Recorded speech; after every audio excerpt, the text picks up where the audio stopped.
welcome. I am Jacob Galler, a BCBA with Applied ABC, and today we'll be talking about why behaviors happen and how to respond effectively.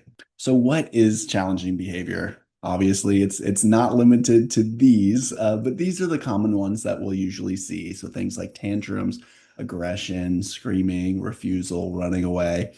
And all these are common because with communication difficulties, it makes sense to be upset if you can't get something you want or express yourself.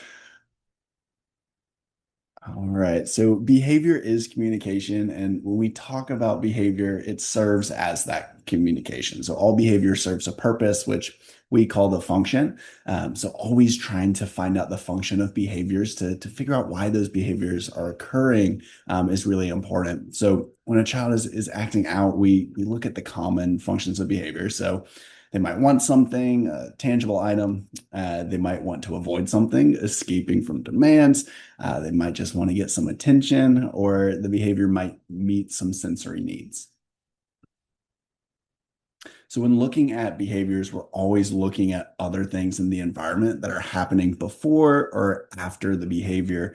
So, the trigger or antecedent, what happened right before the behavior, and then the behavior that has to be observable and measurable, something that we can see, right? And then the response or the consequence, so what happens right after the behavior occurs. So these are some of the common triggers that you could see, transitions or demands placed, loud noises or hunger, and fatigue or changes in routines too. So here's just an example scenario of what we would kind of normally look at. So a child is asked to clean up, then the child screams. Then once that demand is removed, the child doesn't have to clean up anymore.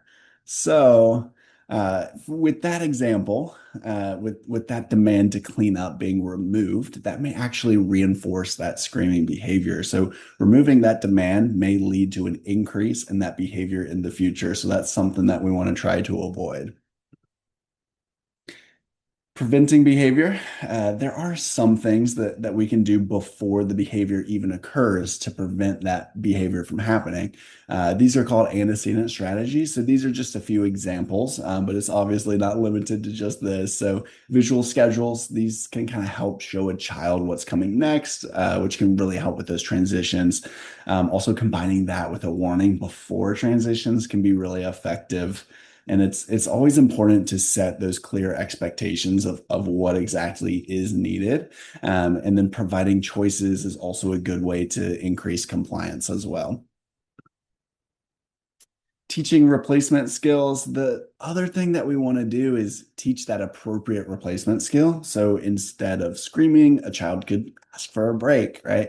Or instead of hitting to get an iPad, we could just, want that child to ask for that iPad appropriately by saying, iPad, I want iPad, or even just using a picture card of an iPad and kind of trading that for it. We just really want to teach what to do, not just what not to do. This one is very important. Reinforce the good. We always want to praise that calm behavior immediately after it occurs, and that social praise can really help increase those good behaviors in the future. I'd also like to add in like to use descriptive praise. So be specific in what they're doing a good job at. So great job keeping your hands to yourself, or nice job asking for the iPad of what exactly they are doing. Staying calm matters. So our reaction kind of sets the tone. So we want to model the right way to respond. So remember to calm adults equals calm kids, right? So what should we do during a meltdown? We want to keep language simple. So we really want to tell them what to do in that moment. We also want to reduce demands. Now this doesn't mean like withdraw demands completely, because we want to make sure that we're following through with that last demand that we placed and really just not moving on to another demand if they haven't finished that first one. Obviously, we want to keep the child safe. Safety's the most important thing here, right? And we really try to limit that talking. So we always are trying to limit that vocal attention that we're bringing to problem behaviors. Because sometimes what we kind of perceive as negative attention could actually be reinforcing. Okay, after the behavior, so once that occurs, once some time has passed, we want to make sure that they're appropriately asking for whatever it is that they wanted, right? And at other times, we want to kind of teach them those coping skills, especially for when, like, if there's a tantrum, if items are unavailable, or if they have to wait, or those kind of things. So really kind of working on that tolerance. And we also want to keep providing that social praise for the times that they are engaging in that good behavior. Tracking patterns. So you'll start to notice like when, where, and why behaviors are occurring. So try kind of looking at what's going on in the environment before or after these behaviors. Also, like certain times of day or during certain activities of when these are typically occurring. So, when to ask for help? Do not hesitate to reach out if you ever feel like you need more direction or guidance. But some other times that could be useful to ask for help would be frequent aggression, severe meltdowns, injury risk, or if a client is just engaging in very little functional communication. All right, thanks for listening. I really hope that this was informative and helpful.